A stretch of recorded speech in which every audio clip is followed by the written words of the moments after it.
మంత్రి బొంబులేటి బెట్టు వేడుక మరింత బరితెగిస్తున్నారు.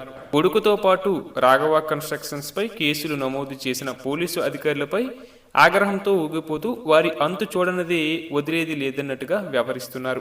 రంగారెడ్డి జిల్లా గండిపేట రెవెన్యూ మండల పరిధి వట్టినాగులపల్లి వ్యవహారంలో గచ్చిబౌలి సీఐ సహా పోలీసు ఉన్నతాధికారులపై వెనక్కి తగ్గకుండా తానేంటో డైరెక్ట్గానే ప్రకటిస్తున్నారు. ఆమత్యుడి ఒత్తిడి తట్టుకోలేక ఇప్పటికే సీఐపై బదిలీ వేటు వేసిన ఉన్నతాధికారిని సైతం సాగనంపాలని ఆయన చేస్తున్న శపథం ఇప్పుడు రాజకీయ వర్గాల్లో హాట్ టాపిక్గా మారింది. ఇక విషయంలోకి వెళ్తే రంగారెడ్డి జిల్లా గండిపేట రెవెన్యూ మండల పరిధిలోని వట్టినాగులపల్లి సర్వే నెంబర్ 245లో మంత్రి కొడుకు దౌర్జన్య కాండ ఎపిసోడ్ ఇప్పుడు మరో మలుపు తీసుకుంది. రాఘవ కన్స్ట్రక్షన్స్ వ్యాపారంలో భాగంగా వట్టినాగులపల్లిలో డెవలప్మెంట్ అగ్రిమెంట్ కుదిరింది. పక్కన ఉన్న సర్వే నెంబర్ 245లో భూమిని సైతం డెవలప్మెంట్కు ఇవ్వాలని భూ యజమానులపై మంత్రితో పాటు ఆయన కుమారుడు తీవ్ర ఒత్తిడి తీసుకొచ్చారు.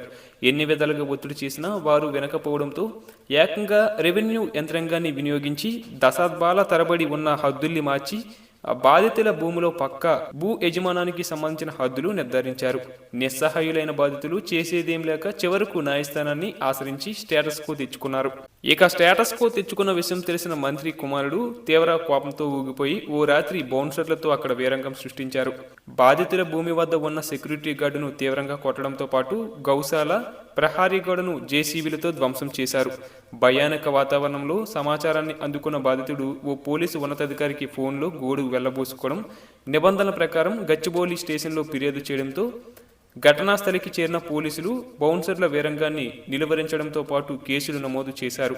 సమాచారం అందుకున్న ప్రభుత్వ పెద్దలు పోలీసు ఉన్నతాధికారిపై కన్నెర చేసి చర్యలకు ఉపక్రమించే క్రమంలో నమస్తే తెలంగాణ దౌర్జన్య కాండ ఎపిసోడ్ను వెలుగులోకి తెచ్చింది.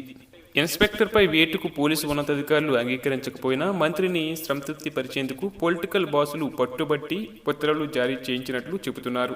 సీఐని బదిలీ చేయించింది బొంబులేటి ఒత్తిడితోనే కాగా పైకి మాత్రం బాధితుల ఫిర్యాదుపై సకాలంలో స్పందించినందుకే బదిలీ చేసినట్లు పోలీసు వర్గాలు సర్ది చెప్పుకుంటున్నాయి.